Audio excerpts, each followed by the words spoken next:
பொதுவாக அநேக விதமான கல்விகள் உண்டு, கல்வி துறைகள் உண்டு. மெடிக்கல்னு சொல்லுவாங்க, இன்ஜினியரிங் சொல்லுவாங்க, நிறைய இருக்குது. நம்ம ஆளும் இந்த சூழலிலே அநேக விதமான கல்விகள் இருக்கிறது.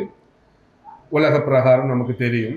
அதே போல இன்றைக்கு சபைக்குள்ளே இறையியல் கல்வி என்பது நமக்கு இன்றைக்கு தேவைப்படுகிறது. ஸோ கல்விக்கு இந்த இறையியல் கல்விக்கு முக்கிய அடித்தளமாக இருப்பது கர்த்தருடைய வேதம். ஸோ வேதத்தை சபை போதிக்க வேண்டும், சபை ஜனங்கள் வேதத்தை அறிந்து கொள்ள வேண்டும். இதுதான் ஆண்டவன் நமக்கு இன்னைக்கு விரும்புகிற ஒரு காரியம். ஸோ இன்னைக்கு இந்த கல்வி என்று சொல்லுகிற பொழுது நமக்கு நன்றாக தெரியும், எல்லா வீட்லையும் எல்லா பெற்றோர்களும் எல்லோருமே விரும்புகிற ஒரு காரியம் கல்வி. ஒருவேளை பெற்றோர்கள் படிக்கவில்லை என்றாலும் தன் பிள்ளை கல்வியிலே சிறந்து விளங்க வேண்டும் என்று எல்லா பெற்றோரும் விரும்புகிறார்கள். அதே போல